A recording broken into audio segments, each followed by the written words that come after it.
Yeah, I didn't understand that at all. Because the Sixers were hot. Yeah. Everyone was Yeah, probably they were. betting money They're on the also the Sixers better too, so it was team. probably like, yeah, they were definitely the more talented team. But like you get, I mean, I don't know. After you watch like a 20 or 30 point blowout, you figure people would be a bit smarter with their money. Oof, getting shut out by the Marlins. That's a bad luck for the I Reds. would have only had to bet like, I don't know, what would have made up the difference? Like $50, $100. We'd be Are gone. you trying to cover both of our tickets? Just your ticket? Both. Probably would have been like 100. Probably would What have was done the it. what was it? I think it was 150. They're way up there now. Last I checked. Yeah. Like Oh, one- the cost? Oh yeah, they're expensive now. That's how you buy Game 6. Oh, I can't go to Game 6. I'm in Illinois for Game 6. Oh, you can't? No, bummer. That sucks. Just never going to see LeBron play again. It's okay. No, you'll see him when the Sixers come play the Pacers next year. That's true. That's a really easy game for me to Good travel point. to. Yeah, it is. Way to lift my spirits. Well, the Reds have the Giants, the Cubs, and the Pirates. What do you think about the Kawhi trade? Have you heard of this one yet? No, what's this one? This Are we sending trading Robert for- Covington? Because No, I heard it was going to be like Saric, Fultz, and a pick for Kawhi. That's bad. I wouldn't. So I don't know why you shell out that much for Kawhi, because he seems like a bad at it. Like he's for a guy that shuts down and doesn't want to play for the Spurs. Like unless you And then you go out and figure out buy what was LeBron. going on. Like unless you figure out what was going on there, where like he tells you everything, I would not feel good about trading for him. Because I hope he gets ticked off with us. You know, Oh, I was also looking at the Sixers payroll for next year. it's nothing. And I think they only have, hold on. Our highest paid player is So- Joel Embiid, because we signed him to an extension this year. 20, I need one. We might have signed Simmons to an extension too, but I don't think so.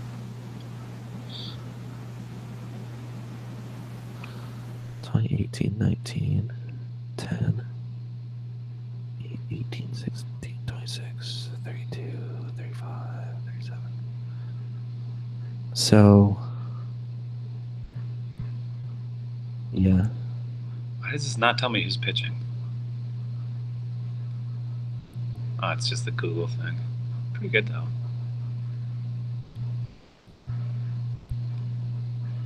Salary, 20.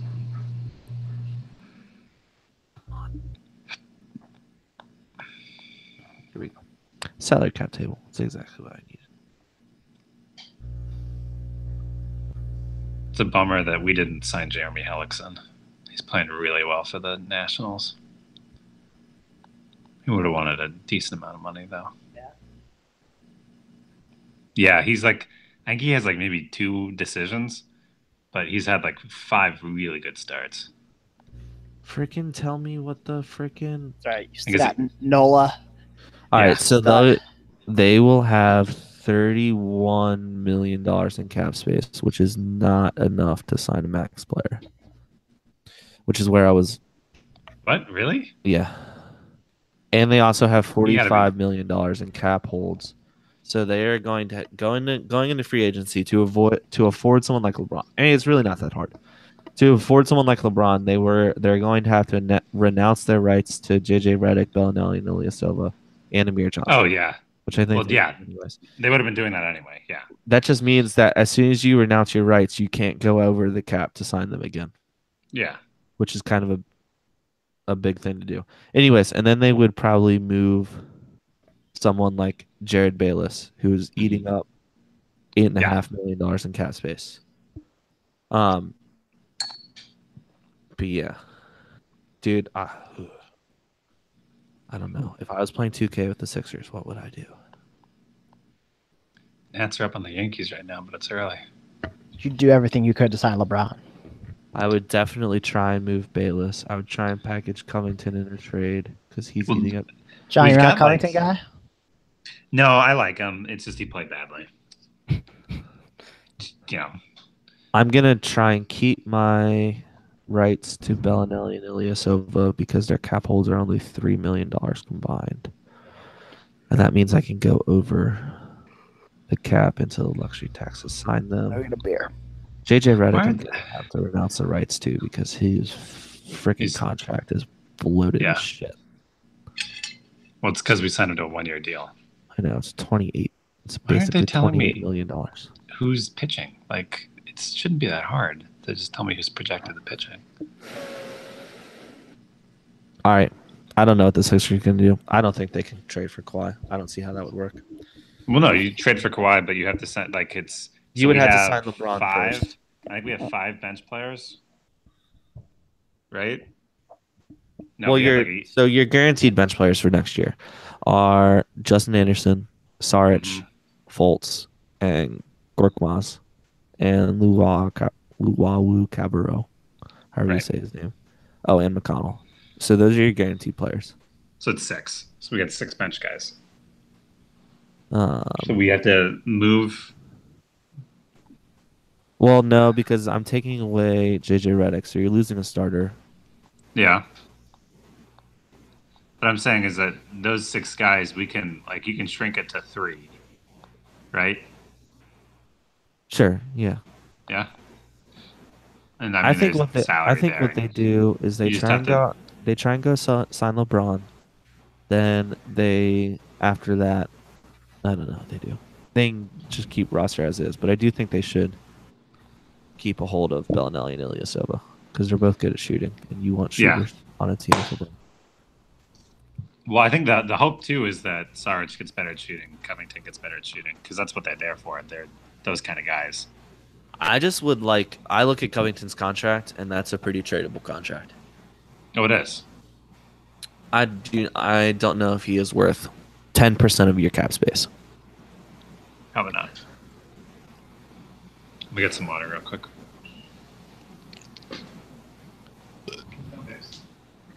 Yeah. Yeah. I love this website. This website's dope. What is it? It tells me like their salary cap for future years. So I can go look at the Cleveland Cavaliers, which is super fun. And the shithole that they're in. And they are already, as of next year, even renouncing their cap holds, which isn't anything. They are already third. Hold on. A huge number over the luxury tax. Who? The Cavs? The Cavs. They are 17 million dollars over the luxury tax, and that's before. Oh, I guess that's assuming LeBron James opts into his contract. Yeah, I think John. Part of the thing you might not have been thinking about your contracts was the fact that Embiid's contract balloons next year. It does. Well, because they signed him to an extension to make it Yeah, bigger. so his extension, like that contract kicks in. Yeah. Simmons is still on his rookie deal, isn't he? Mhm. Yes. But we're gonna have to sign him to an extension probably next year. Yeah. Too. Yeah, but that's easy because you can go over the bird. So as long as you're It's the bird rule or whatever. sorry, you can use the bird rule to go over the luxury tax. So as long as you're willing to pay the luxury tax, you can do that. Yeah. But it's just like next year is the year where they're gonna sign a huge free agent like LeBron. If that doesn't happen next year, they're probably not gonna do it for a bit. I thought they're gonna blow up everyone else and just keep Embiid and Simmons, maybe Saric, and then try and sign people. Yeah, the Celtics also have room to do stuff because Greg Monroe, Marcus Morris, and Aaron Baines and Marcus Smart are all sitting at $5 million contracts. So you free those guys up, and all of a sudden you now have like almost $30 million in cap space. Was the potential the cap could move down too? I don't Or think flatline. the cap could flatline. I don't think it's going to move down. Yeah. So the Celtics could. You're saying they could trade any one of those guys to free up cap space? Well, like Marcus Smart, for example, is a restricted free agent, I think, going into the summer.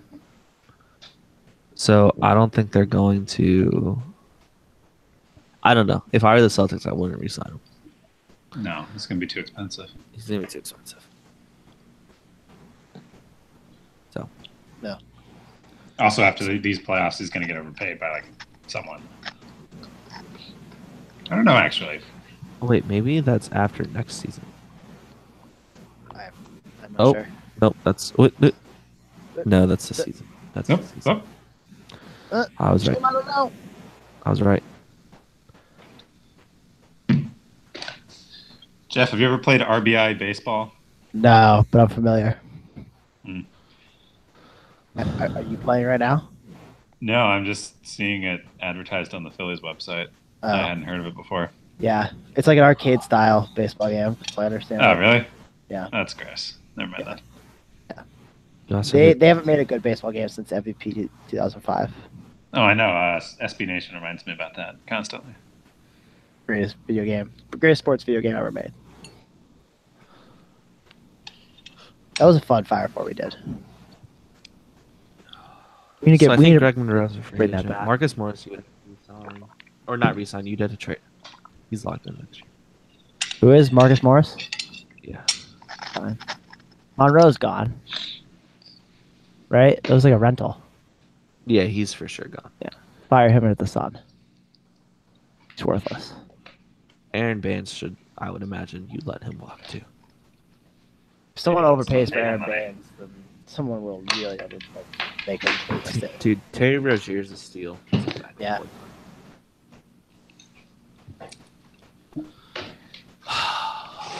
The Wizards will overpay for Aaron Baines, you know? Fuck Danny Ainge. Sorry, excuse my Oh, French. we're recording. Let's go into the pod. Welcome to episode 59. What? The official. He wasn't kidding when he said we would need explicit tag. You definitely need the explicit. We're not watching the game as we podcast. That's the good thing. All right, I gotta live stream the The lottery. Lottery. I don't know what channel it's on though. Someone Yeah. can hook me up with I'm that. gonna guess It's- ESPN. It's got to be ESPN. They paid all those billions of dollars for something. Yeah. Oh, it is ESPN. And Not even TNT will ESPN2. have Pre-game, yeah.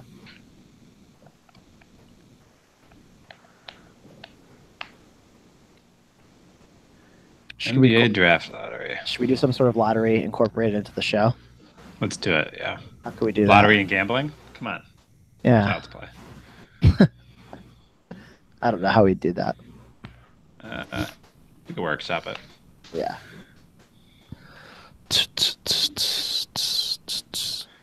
Presented by State Farm. Should we not talk about the lottery anymore, Jeff? Yeah. No, can't. I can't legally talk about it.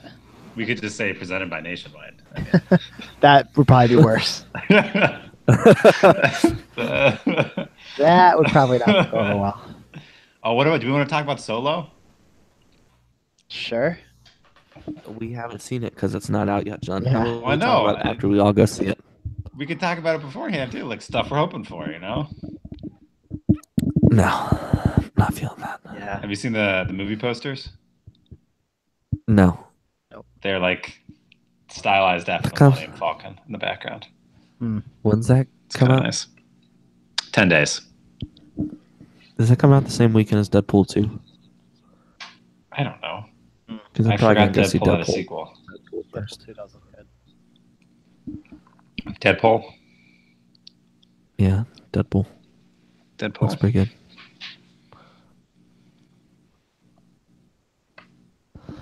What are they talking about? How could you be overanalyzing the lottery? It's ping pong balls. Yeah, They still do the ping pong balls? they do. That's how they freeze them, and they, rip No, They that used was, to do that giant, was the envelope. giant ass envelopes. Yeah, and the film Yeah. was frozen. That's how the Knicks got the Patrick Ewing. Yeah. Or like FIFA. Is it the FIFA pairings? They do that all the time. Mm-hmm. Or they used to. Oh, we're getting ready for. We got World Cup this summer. We won't be bored this summer. No, we won't. Do we want to do a little But World we get World to Cup talk preview? about how well the U.S. is doing. Are we Get- doing the Bow World Cup? Wait, when is the World Is Cup? it? When does it start? I don't know. It's No, I usually don't think that ever came to fruition, John. That's so sad. like the second tier World Cup. Yeah, I think it was because we never hired a manager. Had we hired a manager, they would have. Would have been embarrassing anyway. I don't It starts know. in July. Because I'm gonna be in Iceland starting July 1st. Maddie and I are. Oh, really? Yeah. You guys got to go to a game then. So Well, they my won't- brother. They What won't do you be on? mean? Go to like a national team game? They'll be playing the No. World Cup. No, you got to watch it. Oh, I know. That's what I mean. That's what I'm With- trying to see if it'll still be. I think it'll With be the like the Ice- second round because the Iceland team is badass. They're also all related to like it's Iceland's like a nation of 100,000 people, so they're all Yeah, related. it's like three. Yeah, they all have the same last name. Yeah. Son. Every last name ends in son. You got to go watch it with. It'd be crazy. I know. I was just thinking about that. That was the first time I put that together. And then we're gonna be in Scotland after that. Wow, what are you guys doing? Is this like Doing a little Euro trip. Neither of us have ever been outside the country. you're going in July? Yeah. So we're actually going with Cam. Mm.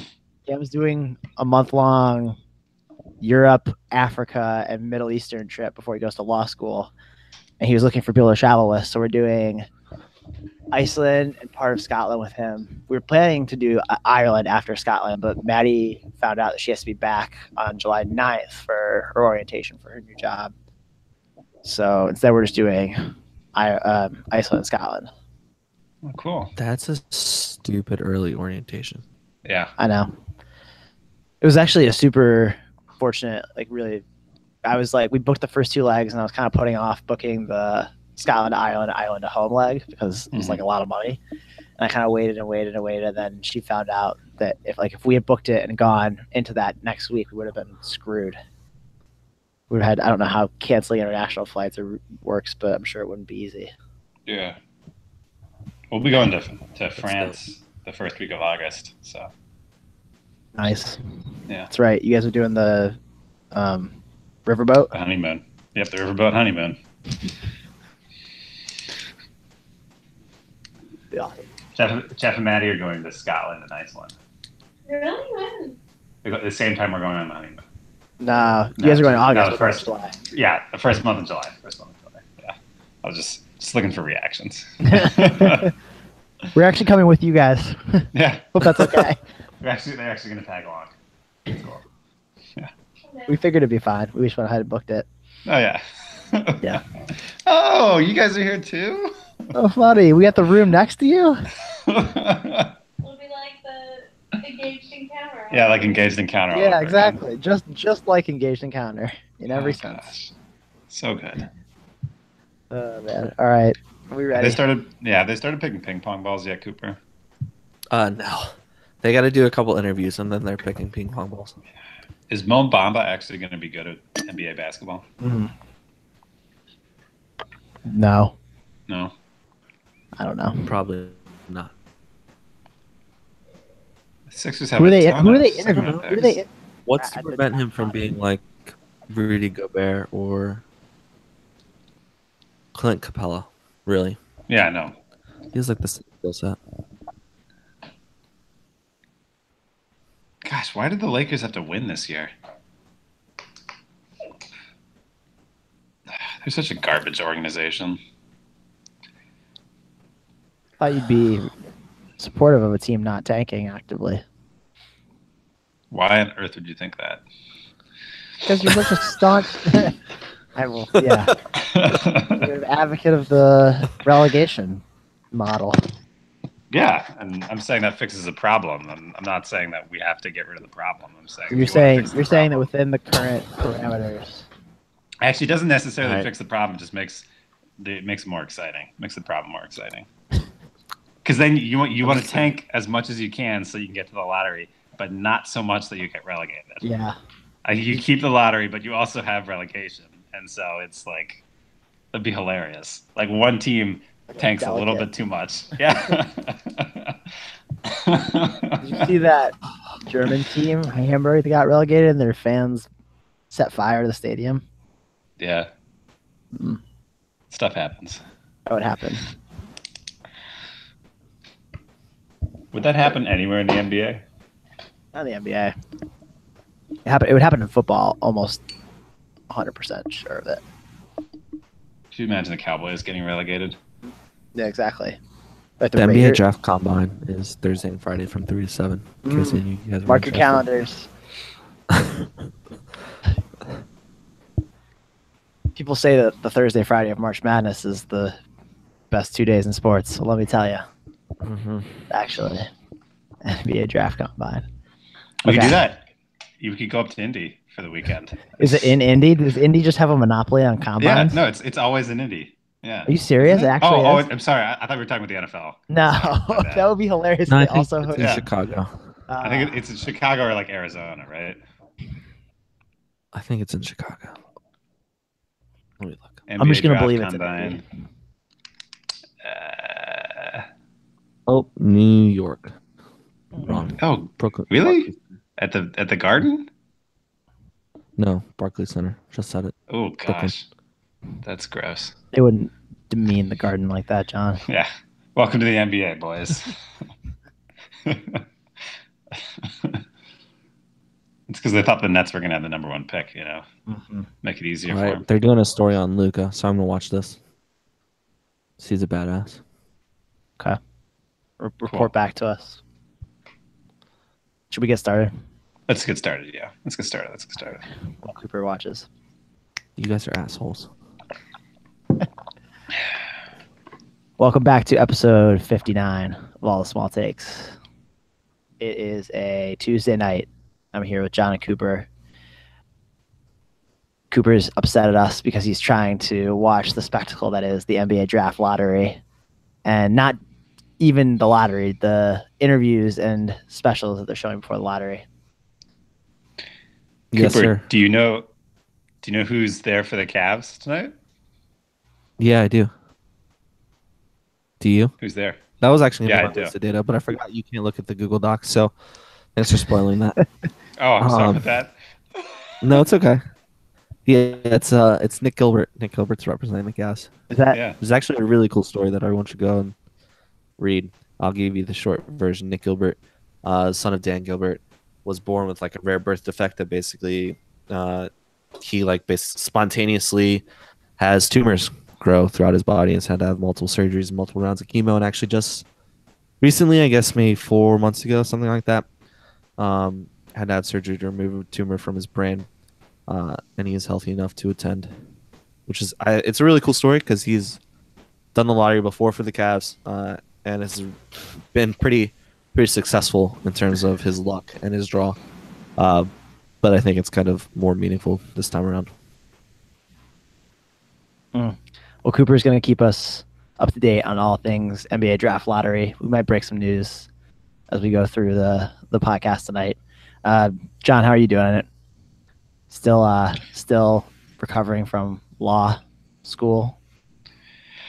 Yeah, well, no, I'm past that now. I've spent this week baking and reading Charles Dickens. So that's where my life is.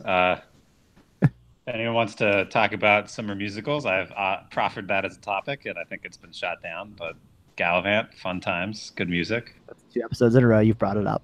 I'm just saying, it's good. This is my life right now. Are you getting like a kickback on the downswing from ABC? Is it ABC, right? I think it was ABC. ABC, yeah, ABC, but now Netflix. I think that's the only place you can find it now. But nah, see, I'm hoping if enough people go watch it, Netflix turns it into a Netflix show.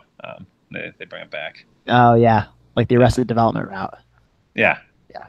I think there's a couple shows that have gone that route. I couldn't tell you really off the top of my head, but Yeah, somehow I don't know if Gallivant's destined for that. We'll have to see. yeah, I really don't think so. But you you never know. All right, well, check out Gallivant at your own risk. We're gonna get into Not with young children. Not with young children. Ooh, Well, little disclaimer there from John. Check out social media, Small Takes, Twitter at Small Takes. Cooper, you were surprisingly inactive during the first game of the Cavs Celtics series. You've been surprisingly inactive for a while now, actually. Starting to question whether you're really committed to this or not.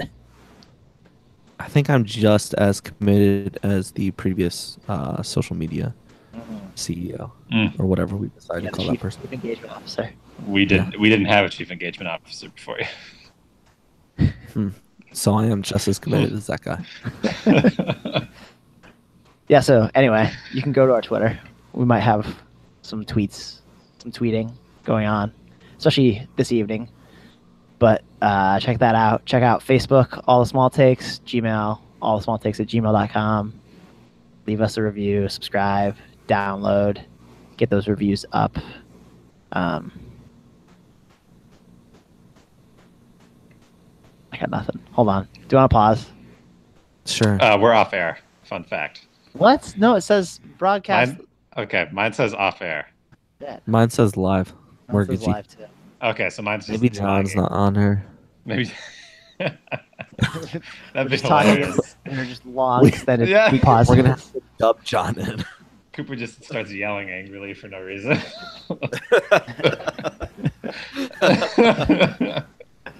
Do we want to start over or we just want to roll with it? Yeah, let's just roll with it. I think that was a nice open. Okay. Just want to make sure you guys were cool with it. I'm noticing like the fan in the background. Is it Someone's mine? got a fan on. I don't know. Let me go on mute. I don't hear it now. Is it on That's my because end? both of you were mute. John, stay mute. Yeah, Jeff, it's you. Shit. Cooper, can you mute yourself? Yeah, I can mute me. Can you hear I it still now? hear it when I went mute. Okay. Actually, Jeff, go mute. See what happens. Yeah, it's 100% Jeff. I can't hear it. Full disclosure. It's just what I'm hearing. Maybe it's just my audio. Hold Maybe on. it's just these giant ass headphones. It's Cooper sensitive ears. Maybe if I'm not sitting on the floor. You know what? My wife would say I have the opposite of sensitive ears. My wife has said that to me as well, actually. Believe it or not. So. Can you still hear it? Yeah. I can't hear. I still can't hear anything. My wife was also sitting on our futon listening to me podcast. She's always there. No, that's better. Yeah. I don't hear it. Okay. Deep It must state. have been the floors. The floor is the ceiling. The ceiling is the roof. Okay. So we're just gonna roll with it. Shh, Yes, Jerry roll West with is it. talking. All rise. All right. The embodiment of white MBA. Oh man. Okay. Where were we? I just finished the social media thing, right? Yeah. You said I got nothing. We were quiet for a while, and you said Oh, I got yeah. nothing. Okay. All right. Without further ado, let's talk about things besides canceled ABC shows. We're gonna get into NBA playoffs. We're gonna discuss some big news in the sports gambling world too that came out this week. But we're gonna do a little quick housekeeping / around the horn of all the sports that we don't usually talk about, at least not regularly. We'll start with soccer. Some soccer things happened, as I understand it. John and Cooper, Premier League. Did they have the playoffs? Was there the championship game? Who won the championship game? That's wait. What round of the playoffs are we in? The semifinals of the Premier League? The beautiful thing about the Premier League is you don't have to have playoffs. One true champion, Jeff. Yeah, I think you should know that, right? I do know that. I was being facetious. If you couldn't tell. That is one thing I will never understand or approve of with European soccer is the lack of a playoff system. It's one thing I think America. Well, there is a does better. playoff. Well, it's the Champions League. Hold on, It's like the Champions League, so it's the playoff of champions, I guess. Yeah, you was a- take the winners from each league and form a bigger, tournament. But why shouldn't each league have its own playoff system too? Because the Because you point don't is need to it. crown the best team, and over a 38 game season, you know who the best team is. Whereas a playoff just artificially awards, the team who is hot at the right time. It's very similar to a quote unquote pennant race. I'm not sure if you're familiar with those. Oh, I am. What is a pennant? I'm having major deja vu. We'll tell you when you're older, Cooper. Okay. So who won the Premier League though? In all honesty, I know Cooper doesn't. I think I know the answer. City but bought the Cooper title doesn't this year. Doesn't want it. They Arsenal bought the won. title. Arsenal bought won. it. Yeah. Arsenal did not win. They came in I'm just saying, sixth. for all Which is that our embarrassing. listeners know, Arsenal won the Premier League this year. We could And for the create a second straight situation. year, Arsenal finished behind Tottenham. Throwing Yeah, that for the out there. second year in a row. It's very upsetting. Yeah. Hey, at least we didn't finish. But at least our rival actually has played soccer for like 100 years. Man I City, don't know what that means. Man City emerged from like the primordial ooze like 15 years ago with their Russian oligarch throwing money around. That's not even United's prime rival.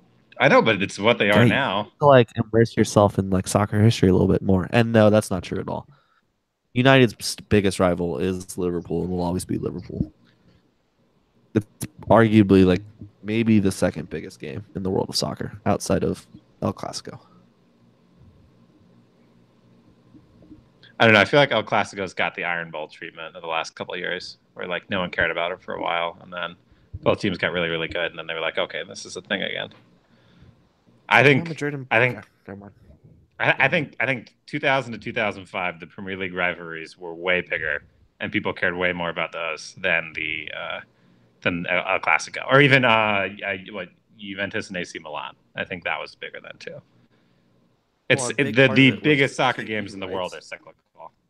Yeah, Yes, they are. well, that's what I'm saying is like it's cyclical. Like, the battle for the Jewel Shillelagh was a big deal for a while, and it's not so much anymore. Household name. Household name. The Apple Cup really never been a big deal, but maybe someday it will be. It's it's these games. Like, it's just how it goes. Okay. Well, I already regret steering us into soccer. We went I feel right back to college football. Yeah, I know. We found our true north. Water always finds its level, as they say. Cooper, I feel like I'm also obligated, if we're talking about soccer, to ask you if FC Cincinnati is an MLS team yet. It's gonna happen soon. I think kind of the final, I don't know, the final little T that they have to cross is this community benefits agreement, which should be passed tomorrow, I think, if I understand local politics well. And then as soon as that is passed, the stadium deal is kind of like officially official. And then really the MLS has no reason not to award Cincinnati the next team. Well, have they already had the $250 million in cash drop somewhere within the city? Yeah, that's not an issue with the FC Cincinnati ownership group. Expert bag droppers. Yeah. Well, the one assumption I think you're making, which might be rather dangerous, is the MLS is a rational thinking organization. It's gonna Very happen. true. All right. I'm just saying we've talked about a lot of things on this podcast with a lot of certainty, and I would say more often than not, those things don't actually end up happening. So I'd be careful. Well, This is true. Taylor Twellman said it was happening a couple weeks ago, and I feel like he is the spokesperson of the MLS. He's guiding us something, so that gives me hope. Okay. Taylor Twellman, our future of U.S. soccer. Just the voice of the MLS. Alexi would be really mad about that. Alexi. Alexi's the voice of American soccer. Twellman's just the voice of the MLS. No one thinks Alexi Lalas is really on great terms with the MLS owners. But he is on great I terms think with he would the still Baltics. argue with you about that. But yes, he is on great terms with us. Yeah. Great album, Great album. Wonderful. Open invite on the podcast anytime. It was the highest moment of our young podcast when he actually responded to us on Twitter last spring. Yeah. That was It's crazy. all right. We haven't talked about hockey, I think maybe ever. I feel obligated to bring one thing up because we might have talked about this last week, but I don't remember if we did it on air. I don't think we did it on air because we haven't ever talked about hockey. The story that's happening right now in the Western Conference with the Vegas Knights, an expansion team that's on the cusp of making the Stanley Cup Finals, would be and is one of the most amazing sports stories, but isn't getting the attention that it would if it were happening in the NBA or most definitely the NFL or really any other major sport. It's incredible. And that's right. We did it after the podcast last week because I remember now we went down the rabbit hole of figuring out how the NHL expansion draft works. And it's built a little more favorably to expansion teams where they're a good number of players that each team has to leave unprotected, that they can be poached by the team. But this, I mean, still, this is something that's unprecedented in professional sports. Like I can't even think of. I mean, there have been like examples with teams finding success. Like in baseball, the Diamondbacks won in the Marlins won 1997, which was like 4 years after, I think 4 years after they became a franchise, but nothing this quick.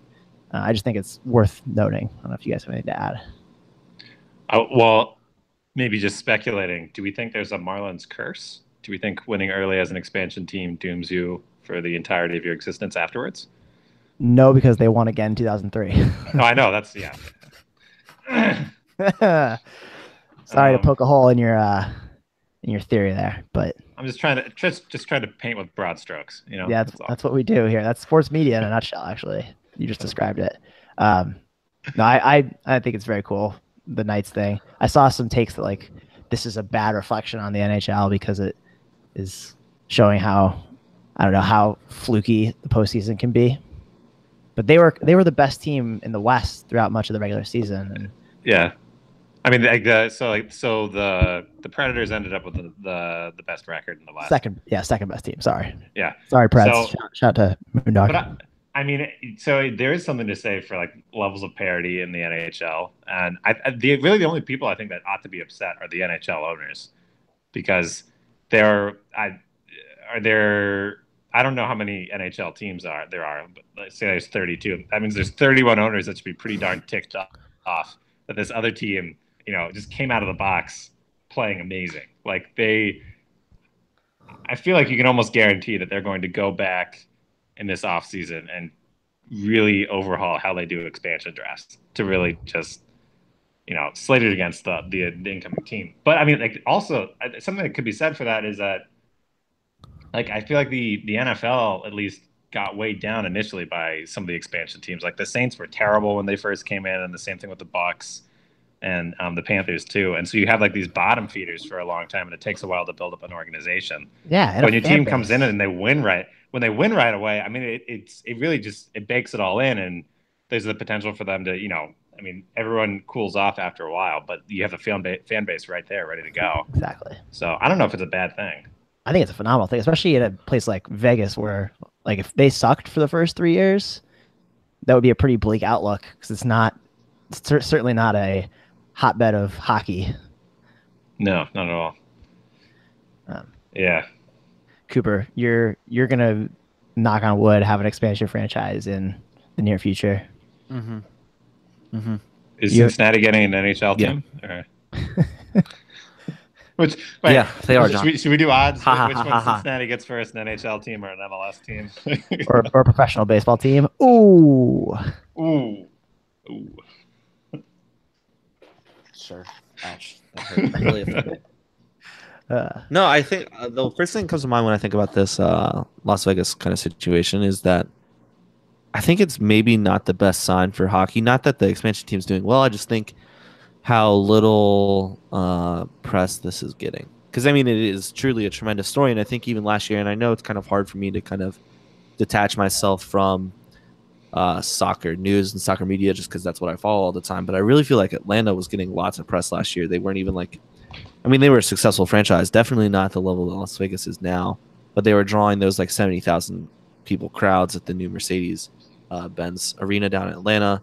And I just think that gained a lot of momentum and a lot of press and a lot of publicity, and I don't see the same thing happening with the NHL, and I don't know if that is well, actually I do. I think it's pretty indicative of where those two leagues are trending, and how those two sports are kind of trending within the sports landscape in our country.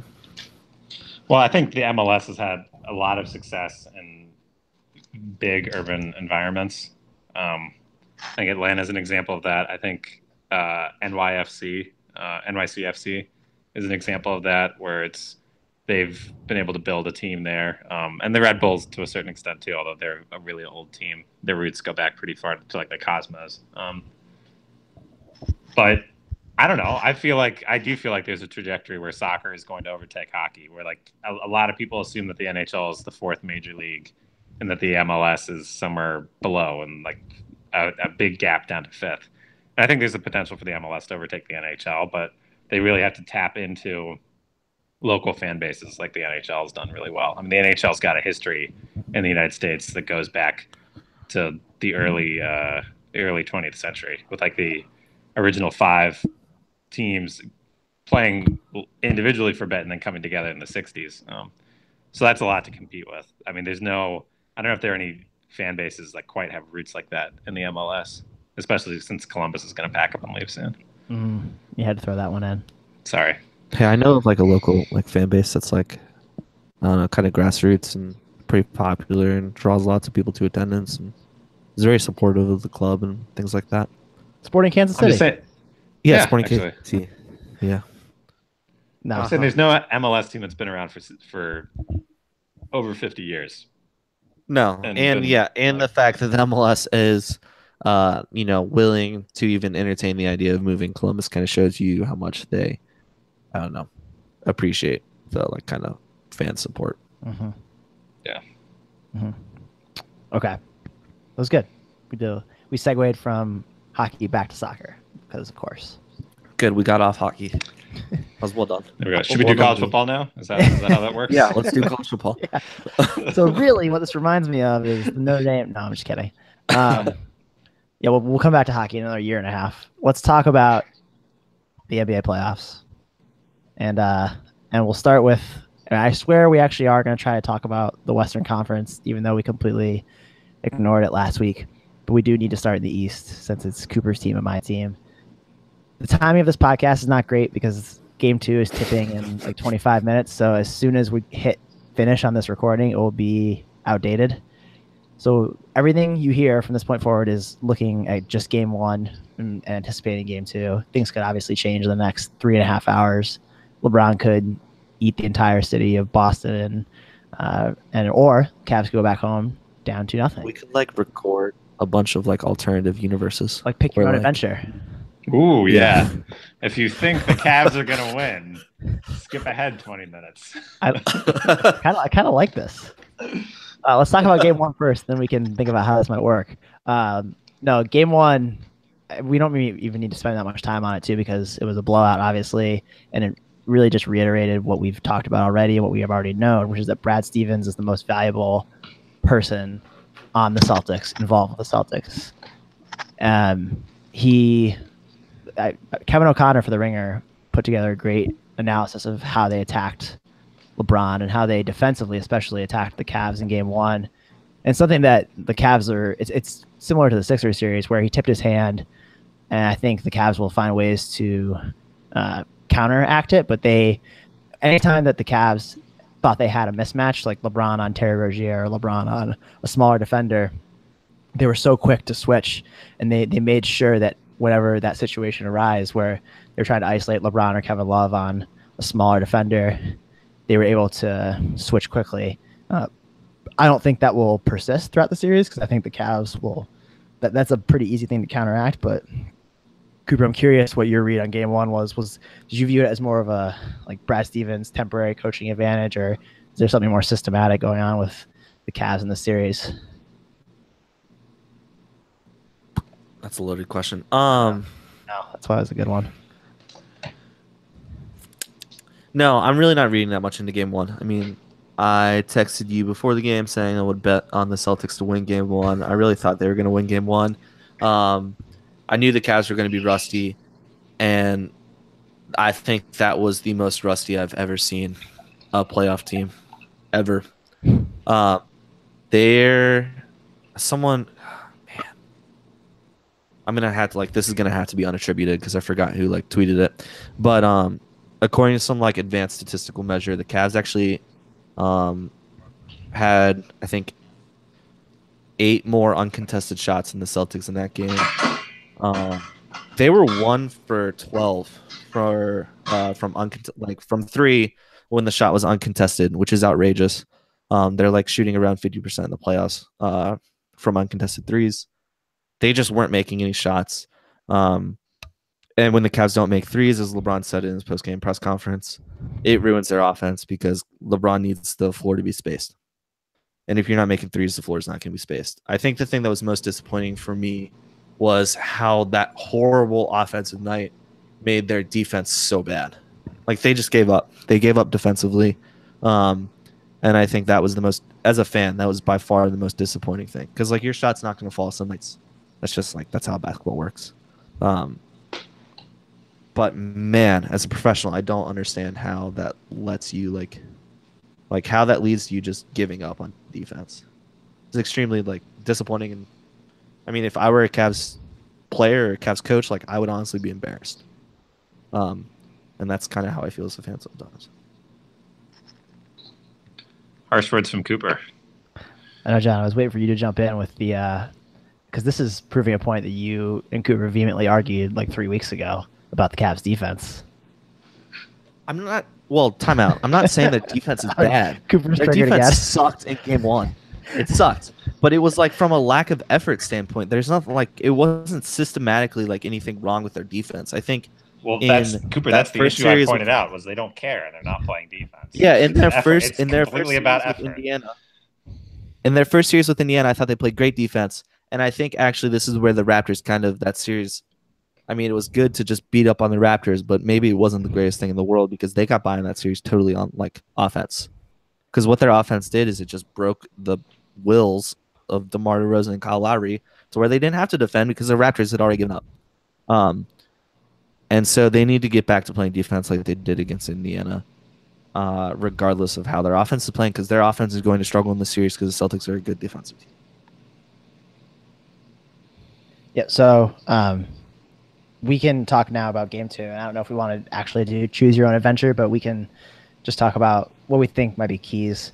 I think piggybacking on the defense comment, one of the softest spots of the Cavs defense in game 1 was interior. Al Horford was 7 for 8 against Kevin Love when Kevin Love was defending him. Oof. Yeah, oof is right. And the Celtics had 60 points in the paint, which the Cavs are expected to counteract that tonight with Tristan Thompson. That seems to be the prevailing opinion or strategic move that Ty Lue has to make. Cooper, do you think that is the right move?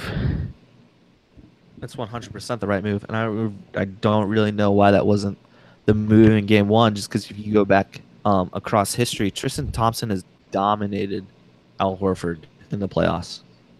Both last year when he was playing for the Celtics and years before when he was playing for the Hawks. And I don't really know why that matchup, like why Ty Lue didn't see that. I think Tristan should have been starting from tip in game 1. So agreed. I think that is what we'll see tonight. Do you think that obviously inhibits the Cavs offensively in some ways, and coming off a game, you just are banking on the shooting being better, just being like plainly better than it was in game 1? Just like normal. I don't think it has to be like great. If we can just shoot like 35% from 3, makes somewhere around 10, and the Cavs, their offense will definitely look a lot better. I don't think Tristan's necessarily like. Yes, it's not as easy as having Kevin Love at the 5, and then you're starting JR, George Hill, and Kyle Korver as your like front court. But putting Tristan on the court makes the Celtics, I think, take off Marcus Morris. And why am I blanking? Goodness gracious. Aaron Baines. Thank you. You knew who I was blanking on. I knew. It puts Aaron Baines on the court, which I think LeBron should be smart enough that he should know how to take advantage of Aaron Baines, because Aaron Baines he's my type of player. He hustles, he grabs rebounds. I love Aaron Baines' game. Huge backside on the guy. But I would have to think that Tristan Thompson has the experience here in the playoffs, and he looks a little bit faster than Aaron Baines, so I think that they can take advantage of Aaron Baines on the court. Counterpoint would be that the Sixers couldn't adequately take advantage of Aaron Baines on the court, at least with Embiid guarding, Embiid matching up against him. I think yes, Al Horford. Well, they're not going to post up Aaron Baines, so that's the difference. Like, they're not posting up Tristan Thompson against Aaron Baines like they were, like Embiid was with. So just pick and roll. Yeah, I think you burn him in the pick and roll. just roll Thompson to the hoop. I think it's going to put Aaron Baines in some tough situations. Yeah. I think he's. But you got to make your shots. Like, yeah, make your shots. It's what it's going to come down to. It's going to come down to the Cavs having like those 4-on-3 situations off the pick and roll, finding the right guy, which LeBron always does. But is that guy ready to hit shots, or will that guy hit shots? I don't know. Yeah. So we talking about pick your own adventure, and John, you can weigh in on this too because that was your idea. So pick your own adventure for tonight. Is this going to be like? Was this a LeBron 45-point Boston Massacre Part 2? Is this like a Celtics statement that this is different from last year and this isn't just a one-win gentleman sweep series? Like where do you see it going tonight, John? Yeah. So ESPN is really pushing the LeBron murders people in Game 2. And that's been Bleacher Report's line too. It's like, historically, LeBron's just otherworldly when it comes to Game 2s. After he loses Game 1s, or I don't know. I'm sure there's all these other statistics floating out there that lets them dial in and say he's going to score, 48 points and have 12 assists and also 10 rebounds. And Tristan Thompson's going to, I don't know, get a bunch of free throws that he's not going to miss. So I don't know. That was a bad loss 2 nights ago. And I'm trying to think about the last time LeBron had to face a really good coach in the playoffs. And I'm not counting Steve Kerr because I think Steve Kerr's players are otherworldly and he's coaching it. And he's not like an otherworldly coach. And really the only Brad Stevens last year, Eastern Conference Finals. I was thinking Brad Stevens last year. Or and I was thinking Popovich for the finals, his last finals in Miami. And I mean, between those two, stuff happens. But like, Pop with a great Kawhi Leonard and then also a couple spare parts guys is able to, come out and pull one over on LeBron. But Brad Stevens couldn't do it last year for whatever reason. Now, you've pointed out that the Celtics have gotten a lot better this year, which I think is true. But I don't know. I still think that LeBron is going to be able to break Brad Stevens in the end. And if he's going to be able to do it, I think it has to start tonight because if the Celtics keep winning at home, it's just going to make life unbearable for Cleveland in Cleveland for Game 3. It's just not going to be fun if they win again tonight, unless J.R. Smith just shoots 10 of 13 from whatever that little corner he likes to shoot in. So I'm going the LeBron way because if it doesn't happen tonight, I don't think it's happening. J.R. Smith, he doesn't like the corner. He likes the corner pump fake, step back, fade away. That's even more contested than the original shot would have been. Right. Into opposing team's bench. Yeah. That's the one. Cooper, your thoughts on tonight's game? Same question I asked John. So I said last week, I think I said the Cavs in 5. I changed last minute and texted you guys in Cavs in 6. I'm not going to change to Cavs in 7. I think I'm going to stick at Cavs in 6. But I will say, like, I said the Cavs are an enigma, and they really are. Like, the Celtics sweeping the Cavs, honestly, is not like, I don't think that's impossible. Like, I think the chances are, I really do not know what is going to happen in Game 2. I think if I know LeBron, he's going to come out with an otherworldly performance and win Game 2 in a close one because he has to. Because John's right. If they lose Game 2, it's going to make the series really challenging because then you're looking at winning 3, 4, and 5 pretty much in a row. And then 6 because really I don't see any other way out of the series. So I don't know. I think the Cavs have to win tonight. I think it's close. But like I said, I'm not going to be surprised at all if the Celtics dominate the Cavs again, win by 25. So I don't think it'll be a domination again. I think LeBron will come out with that Game 6 2011 attitude and attack. I just think the Celtics are built now better definitely than they were last year to withstand it. I like the Celtics tonight. It'll be close. It's going to be close. It's going to be low scoring. Like I think the final score is going to be under 100. And if it is, I'll go as far as to say that I think the Celtics win. Because that means that, again, the Cavs will have had a The Cavs below need to get average over 100. shooting They need night. to. Yep. It has to happen. I think the Celtics thrive when the game slows down, much in the same way that the Cavs thrive against the Warriors. Like that's how they were able to beat the Warriors in 16. Yeah, they slowed down the game. Yep. Turned it into like half-court possessions. Yeah, the Cavs have been avoiding that kind of like fast-paced end-to-end type of game, and honestly, I kind of think that might be a huge advantage for them in this series. Yeah, as a Boston fan, that is the last thing I want to see. So that should tell you that that's the move that I think would be a wise one for them to make. Let's talk. Oh, yeah. John, go ahead. I was just going to say, I think this is it's really kind of neat that it's LeBron versus Brad Stevens, and that's what I feel like this series boils down to, is who can make the better adjustments.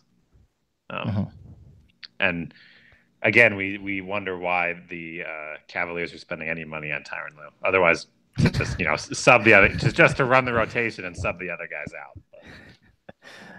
out. Don't get Cooper started on Ty Lue. All right. He was a Ty Lue defender back in the day. I'm just saying. Yeah. He's come to see the light, which is gratifying. I don't remember this. Really? I honestly don't. I think you're just making it up. You should listen to the podcast every now and again, Cooper. Well, I never do that. So sometimes Cooper just blacks out when he's talking on the podcast, and just in anger or in rage, frustration, sometimes in happiness, passion. Jeff, do you want to do odds on whether or not the Sixers get the lottery pick tonight? Oh yeah, let's cut into the lottery here, because I think have we reached the point in the hour and a half long NBA lottery show where they're actually doing things?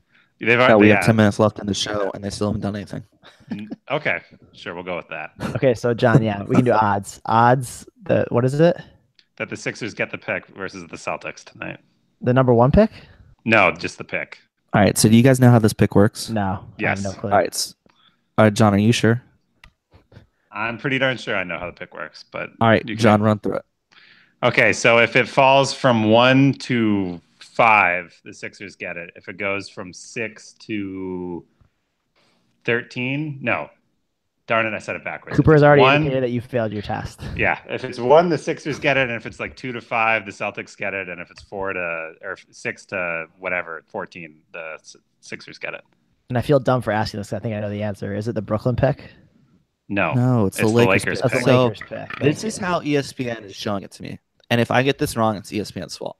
So if the pick lands at 1, the Sixers get it. If the pick lands at 2 or 3, the Celtics get it. Yeah. If the pick lands 10 through 13, the Sixers get it. If it lands anywhere else, it's Lakers. And Philadelphia got the pick at number 10. Just to ruin that for you. Oh, man. Yeah, see, I knew that, and I was trying to bait Jeff into something. Come on, Cooper. Way to ruin it. Right. Well, we broke some news. Yeah. Okay, so they haven't. I'm guessing they're working from up to the first pick, right? Yeah, it's all chalk so far. It's Philly at 10, Hornets at 11, Clippers at 12, Clippers at 13, Nuggets at 14. Cavs got 8. It's all chalk. Who got 9? We skipped 9. Knicks. Bulls at 7. Gosh. Wait, the Knicks or the Bulls? I can't. That's not chalk. The Bulls got 7. The Bulls are at 7. Not chalk. Should they have been higher? I could care less about this. / have no clue what's going on. The Bulls statistically had a better chance than 7, right? The Bulls should have been 6. You're right. Well, that's not that much of a. But where should the Kings have been? The Kings should have been 7. So the Kings are now. This is going to be outdated. This is terrible. This might be worse than when we drafted the recording. This is not making it into the final cut. Oh, it might. This is a good encapsulation of who we are as a podcast. I think the Sixers have 3 5 are draft picks this year now. Suns. Okay. Fast forward through this if you don't want to. If you've already know what happened, if you are a sports fan and can read the news, fast forward through all of this. Well, I can officially say the Cavs lost in Game 2 because they didn't win the draft lottery. So it's all falling apart. LeBron's leaving. They held on to that Nets pick. Yeah. He's going to go to Boston, of all places. Yeah, it's just like worst nightmare. He's going to pull a KD. Yeah, you got to pull the KD. Yeah, knife your old team by going to the team. And that then loses somehow to in the Kyrie's gonna conference be like finals. super pumped that LeBron's on his team in Boston, but he wasn't down with it when when he was in Cleveland. And now all of a sudden, like it's all good. They're best friends. They're homies. They're making Uncle Drew commercials together. Have you seen And the I'm just gonna want to die. Super team. Have you seen the trailer for the Uncle Drew movie? Yes. It looks great. I'm really stoked for it. All right. I can't root for LeBron James in a Boston Celtics. Don't worry, you're not going to have to. But you might have to get used to LeBron James in a 76ers uniform. That One, I two, can do. 1, 2, That 3, you- 4, that- 5. That would be. But I will never say This that. podcast would be so rough. He'll never sing the So Sixers rough. song. What number would he wear? I will not Would sing he- the song. He would wear his 23. He'd have to. He's got to wear 23. No. I don't even know who 23 is on your team. No one's wearing 23, but he would pick it. He picked a new number to go to the Heat. Why would he not pick No, a new number? he would wear 23. Yeah. I think. And then he would be first player ever to have numbers retired in 3 different franchises. On 3 different teams. He could wear. Yeah. What if he wore 76 and he became Mr. 76er? That would be weird. Yeah. I don't approve of that. It'd be different though. All right, I we mean, should move on. Yeah, we Jordan should move on. never wore above 25. There, I'm just saying. So the Western Conference. We promised we would Uh-huh. talk about it, but we're also running out of time, so we're going to squeeze most of the Western Conference talk. These games happen after my bedtime, so I feel like I have reasonable reason to not know or really care that much, even though this is the de facto NBA Finals. I think we can all agree on that. And I do know that last night the Rockets played what maybe not the best game they could play, but a darn good game. They had 41 from Harden, and the Warriors played far from their best game, and the Warriors still won by double digits. So, question is the series already over? Either of you, Cooper, John. Cooper, jump in first. I have a frozen picture of like John eating like a Cheez-It or something. Yeah, no, John, what's going on, man? I'm eating a brownie. Okay. Thanks for sharing. Thanks for sharing. I mean, I'll talk right Um, now. I can talk right now. No, that's okay. What was the question? I was Is distracted this by Western John's Conference brownie. Final Series already over? Do I need to stay up at all to watch any more of it? It's good basketball, but it's over. It's not. The West is scripted. I thought- It's always been scripted. Okay. So you think it is over, John? Yeah. I mean, everything happens according to, the Warriors do nothing for the first half and the Rockets play their hearts out. And then they come out and they play basketball more in the second half and, they win the game. And it's going to be how it goes the whole time. And it's not like the East where there's drama where it's like, oh, wait, maybe the Sixers are a really good team now. It's like, oh, no, the Celtics are actually just going to crush the life out of them. And then we get to the Eastern Conference Finals and it's like, oh, is LeBron going to show up with the Cavs? And it's like, we really don't know, but we really kind of do know with the Warriors and the Rockets. The Rockets can do everything they want, and it's not going to matter. I am a big fan of what Chris Paul's trying to do to KD, though. Got to go on record with that. Good for basketball. I think it's good. I think it's good basketball. Like I mean, you certainly got to understand that all the games in the finals are going to be awful. Because that was, I think, the biggest thing that struck me in the first half of the game last night was that the Celtics and the Cavs stand absolutely no chance against either of these teams. None. I don't know if that's strictly all. true. I'm not sure if the Rockets have played a team that enjoys playing defense as much as the Celtics do. Oh, the Rockets would chew through the Celtics. They would. Both these teams are so much better than both of the teams in the East. And yeah, I do think the series is over though. I never really saw the Warriors. I mean, the Warriors losing. Their team is too good. And yeah, I think that was kind of a pretty big defeat. Pretty deflating loss. Yeah. The only way the Warriors were going to lose, at least in the West, and I guess that by de facto the entire postseason, was if they were complacent. It was never going to be on talent. If they were complacent, I think last night was the game for them to get their cage rattled a little bit, and they didn't. They came out and played not that great, and still won in pretty easy fashion. Well, they won in double digits. Yeah. I think even a complacent Warriors team could have won the NBA. Yeah, and that's my point. And I think I think you they probably needed an are a little injury. complacent. They looked complacent. Yeah, Well, there was a window where Steph was out for the first round. yeah. And the Spurs could not capitalize on that. So I mean, honestly, we've talked about it before. The KD move just makes it's impossible to defend the Warriors. It's literally impossible because, unlike every other star player in the league, who you could choose to double, you can't double KD, and KD can get any shot against any opponent that he wants to, as long as it's 1-on-1, like he did last night and went for 37. And it's just you can't do anything about it in the Warriors. I don't ever see them losing with their core together. that's why you got to go the Chris Paul route and try and injure him. Just gotta not be afraid. You got to stand tall, walk hard. Yeah, yeah, it is. All right. We've got. Hold on one sec. Pause. We're at 40, but we want to cut out all that like lottery stuff. Yeah, I'm fine with cutting all of the lottery stuff. Okay. I had no idea what was going on that whole time. Fast forwarding through it. Yeah, we could do that. Like one of those like end of commercial disclaimers. Yeah. Yeah. All right, I'll see what I can do. Let's do dope or not, and then wasted data. Sure. Okay. We're quickly approaching tip-off of Celtics Cavs.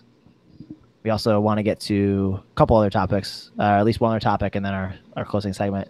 We're going to do dope or not segment on the news that broke yesterday, big news in the American sports world, gambling legislation. So not gambling legislation. Gambling legalization, which will spark gambling legislation. Is that better?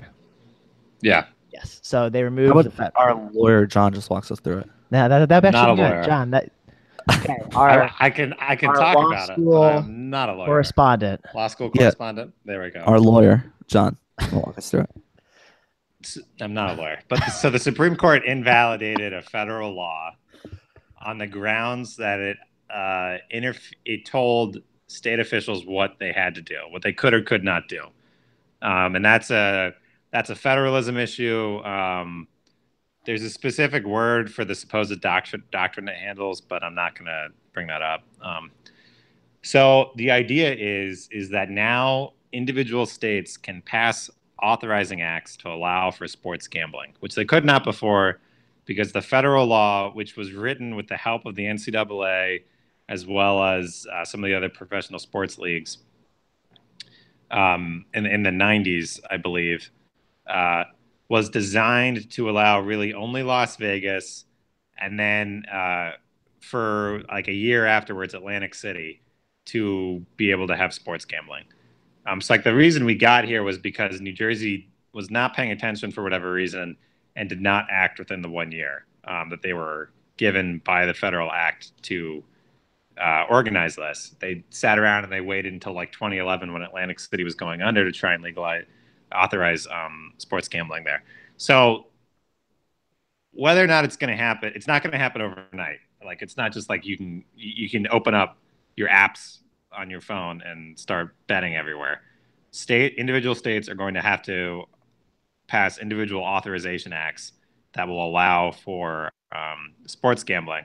And it's probably not going to be, I would think it's not going to be mobile. I'm not really an expert in this. I'm just saying that casinos can make a lot of money off of it. And so they're probably going to try and lobby their individual states to limit it to just in casinos, like brick and mortar gambling. They're not good. I think there's going to be a push to not allow mobile gambling everywhere or internet gambling, just because it's going to be more difficult for individual states to get revenue off that. And because casinos have a lot of money and they can lobby pretty well at the state, they've got infrastructure. There's infrastructure built to lobby at the state level for that, far more than the NCAA or the NFL has right now. And then additionally, most states do not like the idea of any gambling laws whatsoever. It's just the money they make off of it that is beneficial for that. And then also, I don't think anyone in the country likes the NCAA or the NFL right now, too. So when they start showing up, they're going to have to shell out a lot more to get what they want. So I think the window everyone is talking about right now is within the next 2 years, based on current legislative patterns. We'll get the first wave of states passed, and then within 5 years, the next wave of states where gambling is big will do it. So that's the background. Okay. Appreciate the valuable context. Is this dope or not? I think it's dope. I think it's dope as long as it's limited to individual locations. I don't like the idea of letting FanDuel run around everywhere and take people's money, or whatever the other one is, DraftKings or something. Is that it?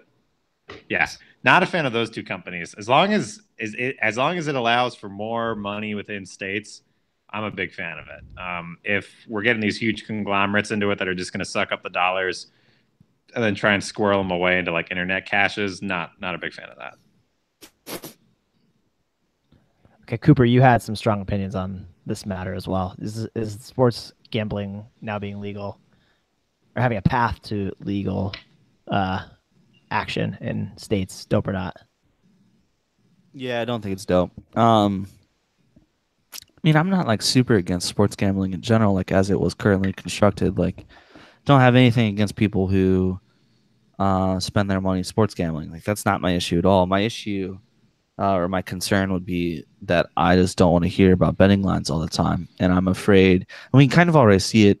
It's become, I think, more and more popular over the years as it has become easier to gamble, even kind of outside of the state of Nevada.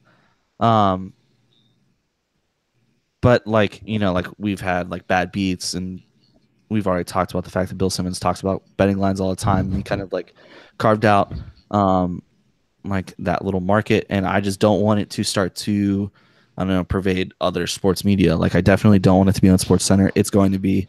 I don't want it to be in my like in-game commentary, and I'm kind of really thinking it might be because I do think like leagues like the NFL are going to find their way to monetize this and make the most money as possible, and it is a huge opportunity to make for these organizations to make a lot of money.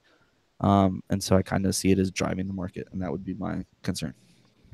So I agree with John. I think it's dope. And we debated this earlier. I don't want to go too deep into it, but the way that the sports leagues will monetize it will be, and they've already been lobbying to get a cut of all of the revenues that will now come into legal markets versus illegal markets, where they're not getting any of it right now, with the notion being that they're providing the product that is enticing people or drawing people to place these bets and bring in this revenue, that they should be entitled to a cut of it. And I think that's fair to an extent, to a reasonable extent.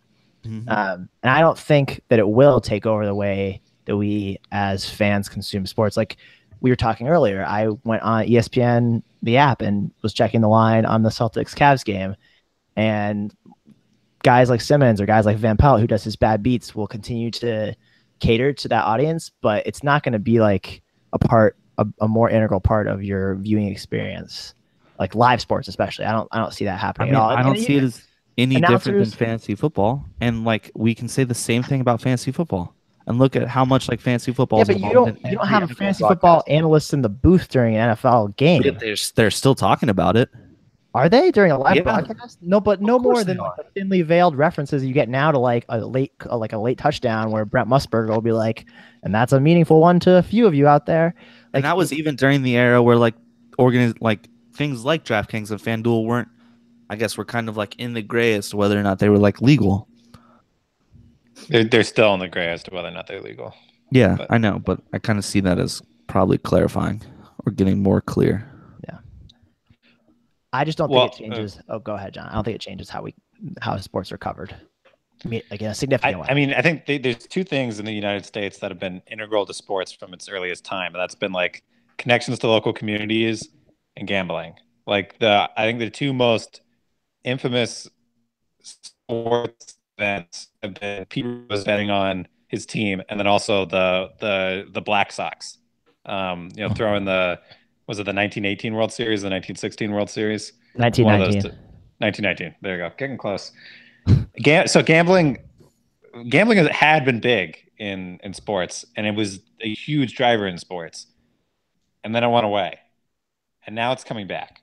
And so I don't think it's unwarranted to think that it's going to take an outsized role in athletics and how we consume it moving forward. I think Cooper's kind of right to be wary of that, because I think if the past is any indication, it's going to play a huge role.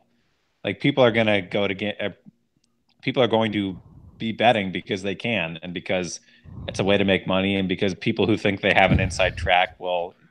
I mean, it'll happen. I don't think we're going to get people throwing the World Series because these guys make millions of dollars now, and they don't need to worry about that anymore. But I still think there's a huge market out there, like we've talked about. I don't know if the NFL should be entitled to any of the cuts from the stuff from the bets people put down. I'm not sure that needs to happen at all. They already make billions of dollars.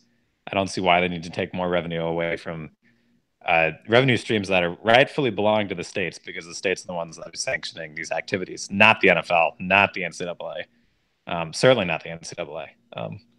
So I don't know about them getting any of the money. I think it probably needs to just stay within state organizations, in my opinion. I can't wait for that debate. Should Yeah. the NCAA get money Oh, it's already from happening. gambling revenues? That is going to be my favorite thing in the world. They're going to attempt to monetize it, and they're going to try and get the money from it. And I hope states like Mississippi go, no, you don't need any of this. Or, yeah, we'll give you money, but we're just going to give it to like State, Ole Miss, and Southern Miss. We'll make donations we'll expand our support of our local state institutions as a result. John, I didn't mean to laugh at what the only thing that made me chuckle was the fact that you said you could make money sports gambling. Oh, I know. Well, that is most definitely not true. I don't know. I'm still in the black overall in my career as a sports gambler. I experienced a bad beat, and when we were in Vegas, Cooper cut while he was ahead. Bet on that game. Yeah, I bet on Iowa State, Oklahoma, back when Buddy Hield was at Oklahoma in the Big 12 tournament. I got burned on a backdoor cover, but that's for another time. Oof. Let's do the wasted data. Let's finish it up. Cooper, why don't you start? You already kind of teased yours, but you might have another one up your sleeve. I don't. So we're skipping me because John ruined this at the beginning of the show. Thanks, John. You did like the reverse wasted data though, so I did. It was a positive. Yeah, positive. Nick Gilbert. Very cool. Yeah. John. Yeah. I had a wasted data. I just forgot it. No, I got it again. Wasted data. The NBA, ESPN, and the NBA draft lottery. It was an hour-long special for what ended up taking 10 minutes at the very end. I don't know why I was surprised by that, but it's just terrible. It's not great. So not a fan of that. The Suns won the lottery. They did. The Suns won. The Kings got 2, and I don't care about who got number 3. They're getting Mo Bamba, right? Is that what it's shaking out to be? The Suns will get no idea. We'll get to that when we the do other kid from Arizona. You're like way too far in the future. Yeah, man. You're beyond me. I know your team got eliminated, but there's still meaningful basketball going on. Well, I mean, not all of us, I guess, have a first-round draft pick. Shots fired. Okay. My waste of data is the ridiculous nickname that the Warriors gave their starting lineup in game 1. The Hamptons 5 is what they called it. It's really, I've heard it in the past called their lineup of death. It's really when they just put Draymond at the 5 and surround him with Iguodala, Durant, Curry, and Thompson. But as if the Warriors needed another reason to be dislikable. I really don't. That name is eminently dislikable. Can we bleep it out in the editing, because it's terrible. It's so dumb. Man, I actually like it. What is wrong with you? I think I like when those like that crew, and really I think Steph is kind of the only one who does it well. Kind of leans into their like bad boy kind of. I don't know. Yeah, KD tries that they have going along. No, KD does it horribly, and yeah, he does. I think Draymond's the worst at it. I think Steph does it well, and I kind of like when they lean into that bad boy kind of look. Mhm. But they're not like the Pistons. They don't play. No, physical they're not. basketball. That's exactly what they're saying. They're like, that's what they're doing. They don't play physical basketball. They Yeah. play like this And that's- flashy kind of different style of basketball. Coastal, elite, soft. Yeah, exactly. Hamptons, Yeah. Hamptons brand of basketball. It is fitting. No, I never said it wasn't. I guess it's just, yeah, for all the reasons you just said, Cooper. I think I dislike it, but I guess that's what they're going for. All right. Anyways, I have a waste of data. I came up with something. Go ahead. And now I forgot it. No. So LeBron James, his post-game presser after game 1, and everyone overreacting to the fact that he remembered like 4 plays. Thank And you. it was just like, I think everything that LeBron James does is like an overreaction. Everyone was like, oh my gosh, his photographic memory allows him to memorize like step by step what was going on in the court. And it's like, if you ask me as a fan, like I could do that. Like maybe not for that game because like I wasn't watching it, but at that point. But like for any other sports event that I'm watching, like I could do it for Ohio State football. I could do it for most of the Cavs games. Like I don't think it's that hard. And I just thought it was a huge overreaction, which I guess is like fine because I think LeBron typically gets negative overreactions probably a little bit more, and he gets positive ones. But this was definitely an overreaction. It was absurd. It really wasn't that special. Thank you. That was a great note to end on because the game just started. So this is where we leave you. That is our show. Thank you guys for tuning into episode 59 of All the Small Takes. We appreciate you listening. Let us know what you thought. Hit us up on Twitter, email, download, and review. And we'll be back next week. Dope. Go Celtics. It's 6-3. 6-5. 6-5. Hey, stop! I'm not watching it on TV. Hey, Wait, why are you watching on TV? What's wrong with you? Celtics